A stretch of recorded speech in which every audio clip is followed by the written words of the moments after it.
നമസ്കാരം. ഞാനിന്നിപ്പോൾ ഇവിടെ നിൽക്കുന്നത് വളരെ സന്തോഷപൂർവ്വമാണ്. മറ്റൊന്നുമല്ല, നമ്മുടെ കസ്റ്റമേഴ്സ് അല്ലെങ്കിൽ നമ്മുടെ പ്രിയപ്പെട്ടവർ, ട്രിവാൻഡ്രത്തുള്ള നമ്മുടെ പ്രിയപ്പെട്ടവർ എപ്പോഴും നമ്മുടെ അടുത്ത് പല പല കാര്യങ്ങൾ റിക്വസ്റ്റ് പറയാറുണ്ട്, അല്ലേ ഗൗരി? അല്ലേ റോളമേ?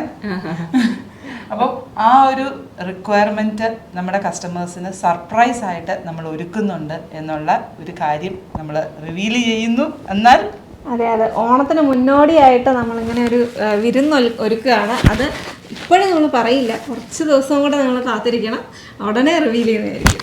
ഒരു 2 weeks ടൈം കാത്തിരിക്കേണ്ടി വരും അല്ലേ? ഒരു 2 weeks ടൈമിനുള്ളിൽ നമ്മുടെ ഓരോ പ്രിയപ്പെട്ടവരും നമുക്ക് സ്റ്റോറിൽ വരുമ്പോഴും അതുപോലെ തന്നെ നമ്മളുമായിട്ട് ഇൻട്രാക്ട് ചെയ്യുമ്പോഴും എല്ലാം നമ്മുടെ അടുത്ത് പറഞ്ഞ കുഞ്ഞു കുഞ്ഞു കാര്യങ്ങളെല്ലാം തന്നെ സ്വരുക്കൂട്ടി നമ്മൾക്ക് ഒരു ബിഗ് സർപ്രൈസ് തന്നെ നമ്മുടെ പ്രിയപ്പെട്ട തിരുവനന്തപുരത്തുള്ളതും അത് തിരുവനന്തപുരത്ത് എത്തി നമ്മളുമായിട്ട് അസോസിയേറ്റ് ചെയ്യുന്നവർക്കും വേണ്ടിയിട്ട് ഒരു ബിഗ് സർപ്രൈസ് തന്നെ നമ്മുടെ കസ്റ്റമേഴ്സ് അല്ലെങ്കിൽ വ്യൂവേഴ്സ്, നമ്മളുമായിട്ട് അസോസിയേറ്റ് ചെയ്ത് വർക്ക് ചെയ്യുന്നവർ എല്ലാവർക്കും വേണ്ടിയിട്ട് ഞാൻ ആ ഒരു ഇത് എന്തൊക്കെ പറയണമെന്ന് തന്നെ നമുക്ക് അറിയത്തില്ലാത്ത ഒരു ഇതിലാണ്. ഭയങ്കര സന്തോഷപൂർവ്വമാണ്. അപ്പം 2-3 ആഴ്ചകളും കൂടെ വെയിറ്റ് ചെയ്ത് കഴിഞ്ഞിട്ടുണ്ടെങ്കിൽ ആ ഒരു കർട്ടൻ നമ്മൾ ഓപ്പൺ ആയിരിക്കും.